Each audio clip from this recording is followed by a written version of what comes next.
பிறந்திருக்கு. கரோனாவை நாம் வந்து மீண்டும் மீண்டும் வந்து பயந்து சற்று பதவிதைத்து கொஞ்சம் வலியோடு வேதனையோடு கடந்து வந்திருக்கிறோம். ஆனால் ஒரு பக்கம் அந்த வலி வேதனை இவற்றையெல்லாம் தாண்டி அது ஒரு மிகப்பெரிய பாடத்தை நம் தலைமுறைக்கு கற்றுக் கொடுத்து விட்டு சென்றிருக்கிறது. 100 வருடத்துக்கு அப்புறம் கிட்டத்தட்ட மகாத்மா காந்தி அவருடைய புத்தகத்தில் எழுதுவார். 1918 அவரும் இதே மாதிரி ஒரு உலக பேரிடர் நோயில ஒரு 4 நாள் ஜுரத்தில் வந்து படுத்திருந்து அந்த ஜுர சமயத்தில் இந்தியாவும் உலகத்தில் கிட்டத்தட்ட அப்பொழுதும் 10 லட்சம் மக்களை வந்து நாம் பூமியில இழந்தோம். அந்த சமயத்தில் அவர் பேசிய ஒரு குறிப்பு வந்து யங் இந்தியா அப்படிங்கிற ஒரு ஆங்கில நூலில் அவர் எழுதியிருக்காரு. அப்போ கூட அவர் சொன்னதுதான், இந்தியாவில் எவ்வளவு மருத்துவங்கள் இருக்கிறது. அன்றைக்கு பேசியிருக்காரு 100 வருஷத்துக்கு முன்னாடி. இப்போ நாங்கள் கபசுர கஷாயத்தை வந்து கொண்டு வருவதற்காக அரசாங்கத்தை பேசும்போது அந்த குறிப்பை படிக்கக்கூடிய வாய்ப்பு கிடைச்சது. அப்போ அந்த கருத்தையும் இன்றைக்குள்ள கருத்தையும் யோசிச்சு பார்த்தா 100 வருடத்துக்கு முன்னாடி என்ன சிந்திச்சிருக்கிறார் அப்படின்னா, அப்போது அவருக்கு தெரிந்தது ஒரு பெரிய ஆயுர்வேதமும் இயற்கை மருத்துவத்தினுடைய மிக முக்கியமான அவரை பற்றி எழுதுவார். ஒரு நண்பர் சொல்லுவார், ஒருவேளை மகாத்மா அரசியலுக்கு வராமல் போயிருந்தார் ஒரு மிகப்பெரிய இயற்கை மருத்துவராக இருந்திருப்பாரு அப்படின்னு அவரை சொல்லுவாங்க. அந்த அளவுக்கு இயற்கை மருத்துவத்தின் மீது மிகப்பெரிய பற்று கொண்ட, இயற்கை மருத்துவத்தை மிகப்பெரிய அவருடைய நுட்பங்களை நேசித்த ஒரு மாமனிதர் அவர் வந்து அந்த 1918 சொல்றாரு. அப்போ அவர் வந்து வழக்கம் போல ஜுரம் வந்தால் வந்து பட்டினியாக இருந்து சரியாக்குவதுங்கிறது இயற்கை மருத்துவத்தில் ஒரு முக்கியமான வழி. ஆயுர்வேதத்தில் அவருடைய நண்பர் ஒருத்தர் சொல்றாரு, லண்டனம் பரமௌஷதம், நீ பட்டினி கடை அப்படிங்கிறாங்க. இயற்கை மருத்துவம் அவர் படித்தவர். அவர் வந்து அப்படி இருக்கலாமான ஒரு சின்ன சர்ச்சை ஓடுகிறது. அப்போ அவருக்கு ரொம்ப நண்பர், பின்னாளில் அவருக்கு வங்காளத்தினுடைய முதல்வரான ஒரு காங்கிரஸ் நண்பர் டாக்டர் PC ராய். அவரும் காங்கிரஸ்ல முக்கியமான ஆளு. நம்ம PC ராய் அவார்டெல்லாம் கொடுக்குறாங்களே, அவர் பேர்ல தான் கொடுக்குறாங்க.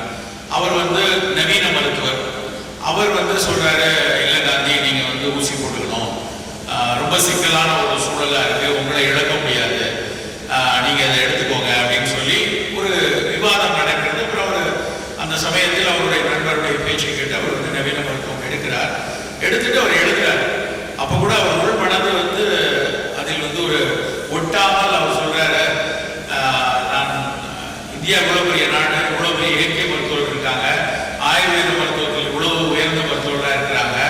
ஆனால் என் நாட்டு மக்களுக்கு ஒரு எளிய ஒரு கஷாயம் மூலமாக, ஒரு உணவு பழக்கம் மூலமாக இந்த ஃப்ளூ காய்ச்சலை, இந்த ஸ்பானிஷ் ஃப்ளூ காய்ச்சலை போக்கிவிட முடியாதா? அதன் மூலமாக உலகெங்கும் இந்த செய்தியை கொண்டு போயிட முடியாதா? ஏன் ஒரு அறிவியலாளர்களோ, இந்த நவீன அறிவியலாளர்களோ, இந்த ஆயுர்வேத இயற்கை மருத்துவர்கள்லாம் ஒருங்கிணைந்து இதை யோசிக்க கூடாதா அப்படின்னு இப்போ 1918 பேசியிருக்காரு. ஆனா அதே சிந்தனை இன்றைக்கு வரைக்கும் இருந்து கொண்டிருக்கிறது. இன்றைக்கு வரைக்கும் அதில் ஒரு சர்ச்சையும் ஓடிக்கொண்டே இருக்கிறது. ஏற்றுக்கொள்ள மறுப்பவர்களும் அதை வந்து புரிந்து கொள்ள மறுப்பவர்களும் நிறைய பேர் அதில் இருந்து கொண்டிருக்கிறார்கள்.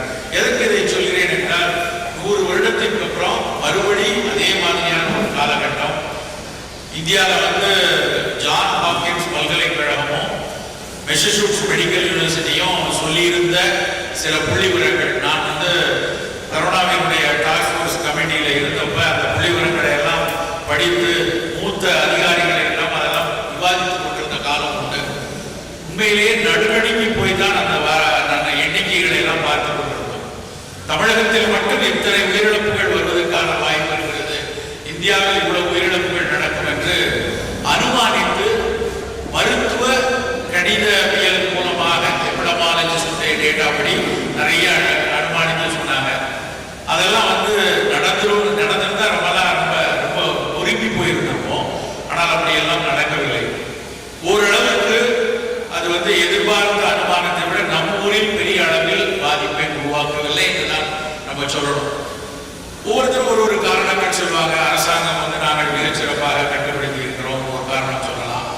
பட் அதையெல்லாம் தாண்டி ஒரு பக்கம் யோசிச்சு பார்க்கணும்னா, ஏதோ இயற்கையினுடைய இன்னும் புரிவிடாத சூட்சமங்கள்ல சில விஷயங்கள் நம்மை நிச்சயமாக காப்பாற்றி இருக்கிறது என்று சொல்லலாம். அது வந்து உலகத்துல நிறைய அறிவியலாளர்கள் இருக்காங்க, அவங்களுக்குலாம் தெரியாது. இந்த பயோடைவர்சிட்டி ஜோன் பாங்க, ஒரு பன்மயத்தன்மை, அந்த உயிரியல் பன்மையத்தன்மை வந்து உலகத்தில் இந்தியாவில் மேற்கு தொடர்ச்சி மலை பகுதியில், கிழக்கு தொடர்ச்சி, மேற்கு தொடர்ச்சி, இந்த பக்கம் கடல், அந்த பக்கம் கடல், இப்படியான ஒரு பகுதியில் இந்த நிலப்பரப்புல நமக்கு மற்ற எல்லா நாடுகளில், உலகத்தின் எல்லா நாடுகளில் இருந்ததை விட நமக்கு வந்து ஒரு அதீத ஒரு உயிர் பன்மயம் இருக்கக்கூடிய ஒரு இடம். அதாவது ஒரு 14 வருடம் சொல்லி சொல்றாங்க. அதுல 6க்கும் மேற்பட்ட ஜோன் வந்து இந்த பூமியில இங்கேயே இருக்கு அப்படிங்கிறாங்க. அது காரணமாக இருந்திருக்கலாம்.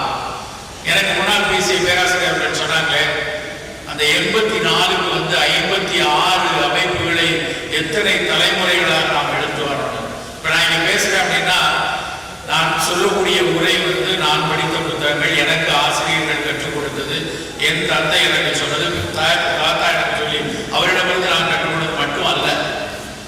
அறிவியலாளர்கள் சொல்றது என்ன அப்படின்னா, எனக்கு ஒரு கடைசி குரங்கு இருந்திருக்கும் இல்லையா, அந்த குரங்குல இருந்து அடுத்தடுத்து வந்துடுவோம்.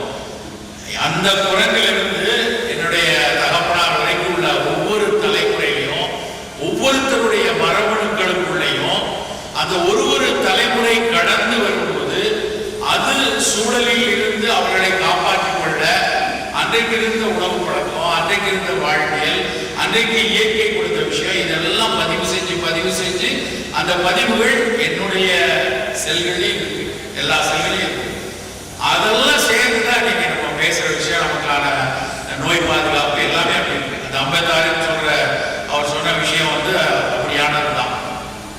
அப்ப அவ்வளவு ஒரு நீண்ட மரமும் இங்க இருக்கக்கூடிய இந்த இயற்கையினுடைய கட்டமைப்பு இதெல்லாம் சேர்ந்து ஒருவேளை நமக்கு ஒரு பெரிய பாதிப்பை ஏற்படுத்தாமல் போயிருக்கலாம். இந்த கரோனாவின் கடைசி காலம் என்று நான் பார்க்கிறேன். இது வந்து கரோனாவின் கடைசி காலம் எடுத்துக்கலாம்.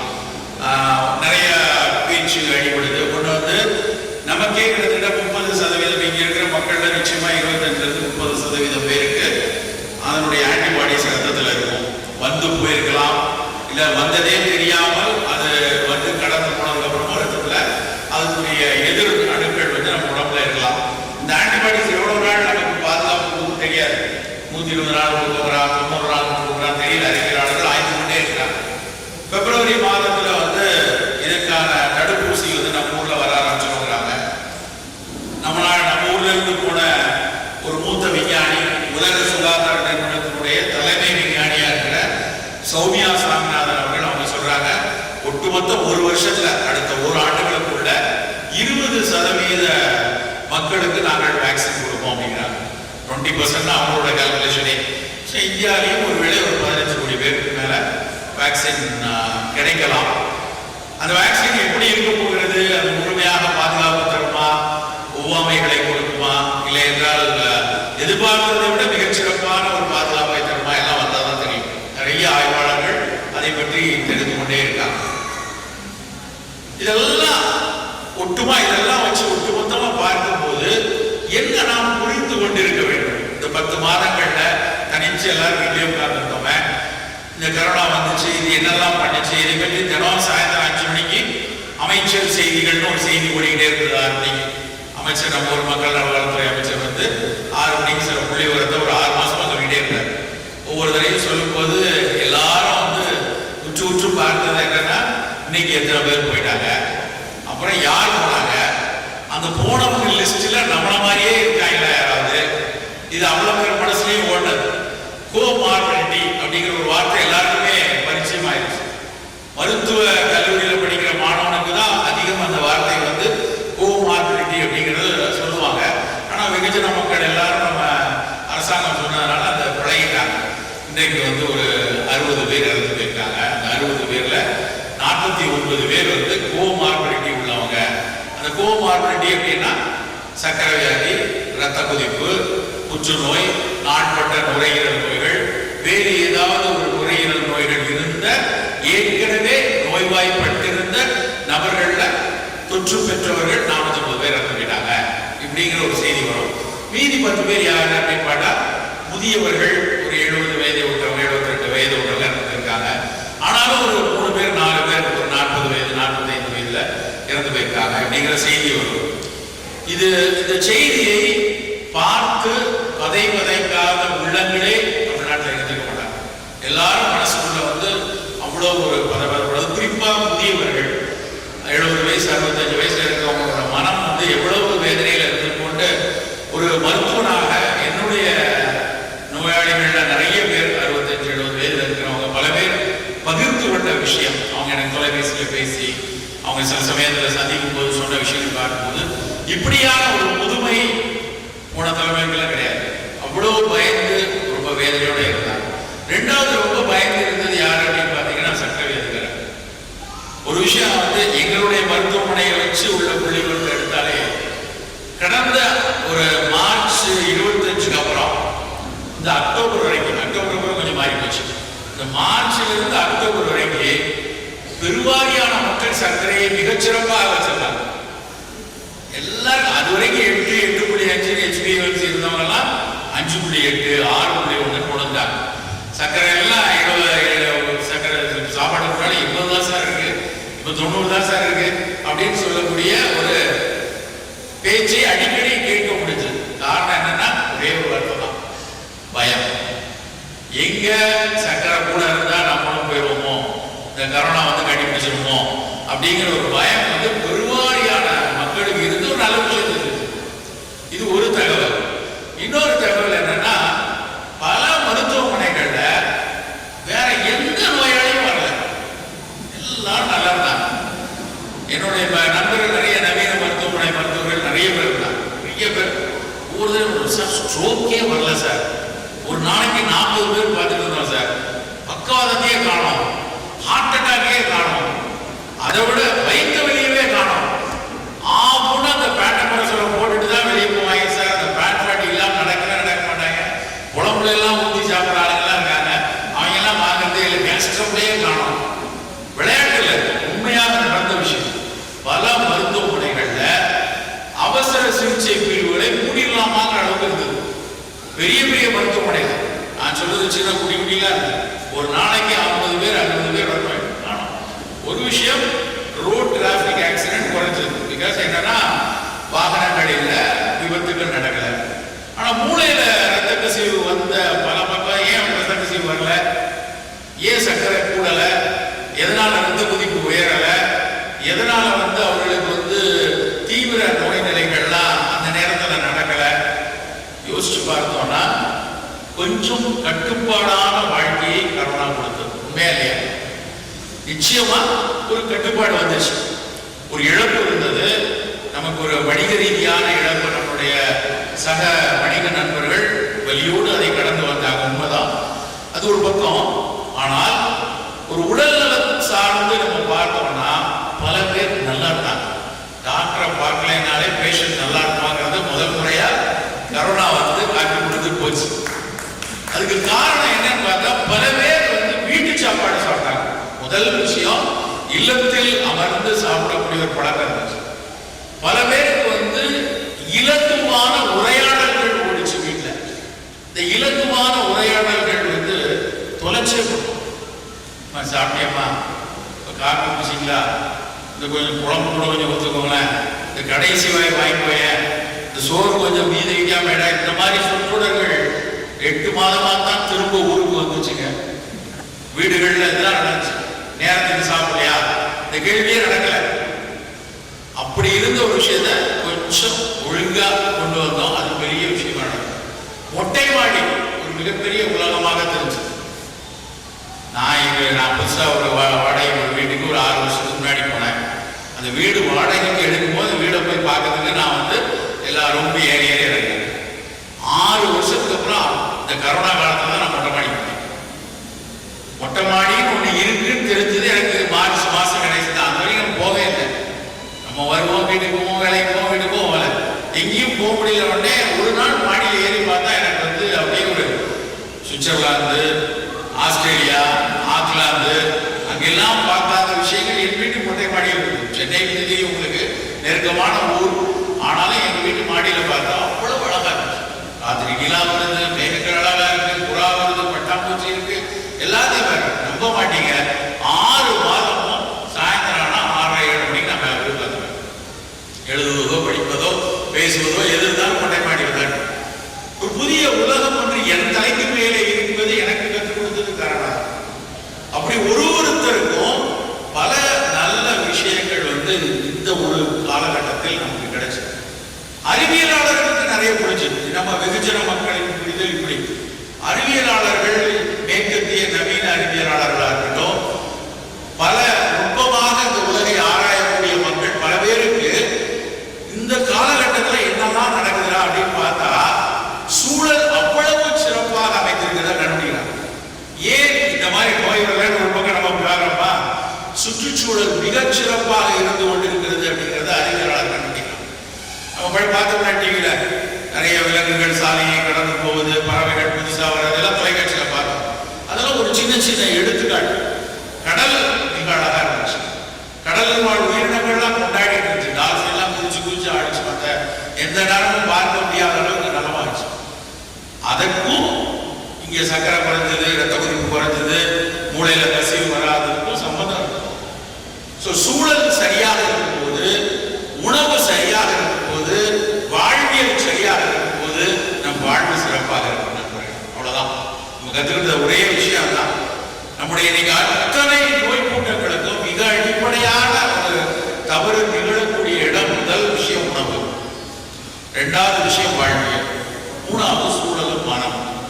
இதை செம்மைப்படுத்தி வச்சிருந்தோம்னா வேற எந்த பிரச்சனைகளும் பெருவாரியா வரும். அதுவும் குறிப்பா இந்தியா மாதிரியான நாட்டில் நம்ம ஊர்ல இன்னைக்கு பிரச்சனையே என்ன அப்படின்னா, இந்த கரோனாவை விட்டுருவோம், இது ஒரு பேரிடர். இந்த கரோனாவை தவிர மிகப்பெரிய அளவில் பாதிப்பை கொடுத்து கொண்டிருக்கிறது தொற்றாத வாழ்வியல் நோய்கள். இது தொற்று நோய். இதை தாண்டி மற்ற எல்லாம் பார்த்தீங்கன்னா தொற்றாத வாழ்வியல் நோய் தான் இன்னைக்கு துரத்தி நம்ம விரட்டி கொண்டிருக்கு. அன்னைக்கு காலையில ஒரு 15 நோயாளி பார்த்தேன் கோயம்புத்தூர். 15 நோயாளியில 8 பேர் புற்று நோயாளி. 8 பேர்ல ஒரே ஒரு அம்மா மட்டும்தான் 72 வயசு. இது எல்லாம் 45, 44, 47 அவ்வளவுதான். 39 ஒரு நபர். பெரிய அளவில் புற்றுநோய் கூடிக்கொண்டிருக்கு. டாக்டர் அவர்கள் வந்தோடனே பேசும்போது கேட்டாங்க, நிறைய வருது உங்களுக்கு பார்த்தீங்களா, இவ்வளவு நோயாளிகள் இருக்காங்களா அப்படின்னு.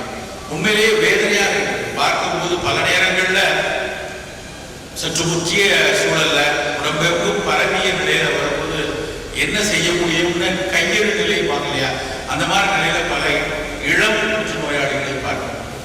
33 வயது ஒரு பெண்மணி ஒரு பெரிய பன்னாட்டு நிறுவனத்துல, அந்த நிறுவனத்தினுடைய ஒரு முக்கியமான பொறுப்புல இருக்கிறாங்க.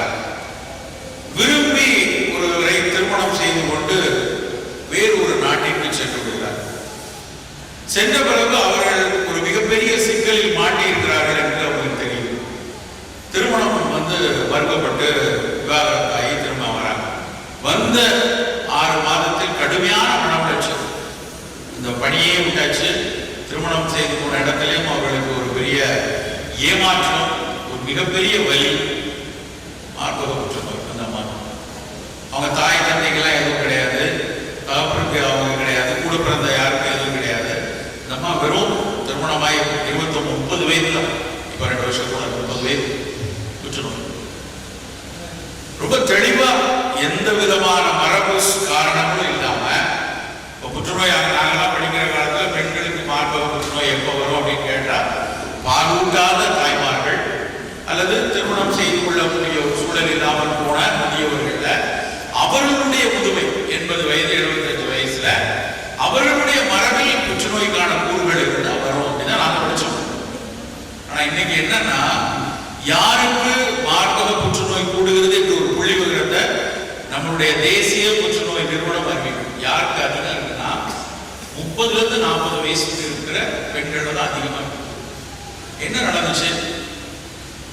அதுலயும் பல பெண்கள் தாய்மார்கள் 2 குழந்தைக்கு பால் ஊட்டியவங்க, அவங்களுக்கு புற்றுநோய் வந்திருக்கு. 40 வயசுல 37 வயதுல வருது. என்ன, எதனால இப்படி இவ்வளவு பெரிய ஒரு மாற்றம் இருக்கு? அதில் நடக்கக்கூடிய வேதனை இருக்கு இல்லையா, அந்த ஒரு பெண்ணுக்கு வரக்கூடிய அந்த நோய் வெறுமன உடலை மட்டும் உருக்கி உடலை சீர்குலைக்கக்கூடிய ஒரு பிரச்சனை கிடையாது.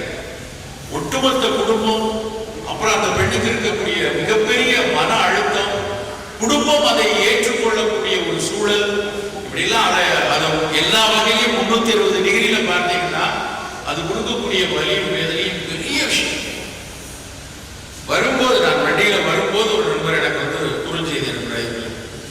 அவருடைய வீட்டுல ஒருத்தங்க புற்றுநோய் அவர்களுக்காக ஒரு உதவியை கேட்கிறார் என்ன அதை ஒரு மருத்துவர்கிட்ட பேசணும்னு சொல்றாங்க. சொல்லும்போது அவரை எனக்கு பரிந்துரைத்தவர் என்னுடைய நண்பர். ஒரு வார்த்தையை கடைசி அவர் வார்த்தை எழுதுறாரு. நான் ரொம்ப நேரம் யோசிச்சுட்டே தான் வந்தேன். என்ன எழுதுறாருன்னா, உங்க ஃப்ரெண்ட் ஐயப்பன் இதை சொல்லிடாதீங்க அப்படின்னு சொல்றாரு. அந்த நண்பர் தான் என்ன கூப்பிட்டு, சார் கொஞ்சம் ஃபோன் பண்ணி பேசிடுங்க அப்படின்னு சொல்றாரு. ஆனால் அந்த நோய் பற்றி உங்க நண்பர்கிட்ட சொல்ல வேண்டாம் அப்படின்னா, எனக்கு இன்னொரு பக்கம் என்ன வச்சுன்னா, அந்த குடும்பம் அதை சொல்வதை கூட ஒரு அவமானமா நினைக்குது, இல்லை ஏதாவது ஒரு தயக்கம் இருக்கிறது. இது சமூக சூழல் அப்படி இருக்கு. எப்படி இருக்கலாம் என்றால், அந்த அந்த நண்பருக்கு, நோய்வாய்ப்பட்ட நண்பருக்கு ஒரு பெண் குழந்தை இருக்கு. நாளைக்கு அந்த பெண் குழந்தைக்கு திருமணம் செய்யும்போது ஒரு பேச்சு வருமோ அப்படிங்கிற சிந்தனை தான் அந்த நண்பர்கிட்ட அதை மறைங்க அப்படிங்கிறாங்க. இதெல்லாம் நம்ம புரிந்து கொள்ளணும். நோய் என்பது வெறுமன நம்மளை மட்டும் இருக்கிற விஷயம் இல்லை.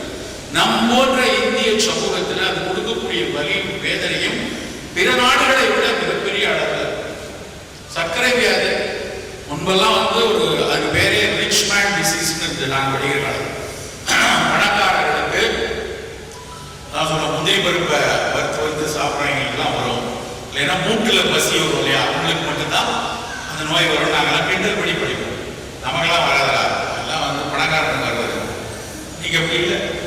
சர்க்கரை வியாதி ரொம்ப ஒரு பாமர மனிதர், நல்ல உழவு தொழிலில் வேலை செய்கிறவங்க, அவங்களுக்கு கூட வரக்கூடிய அளவில் கூடிக்கொண்டே போகும்.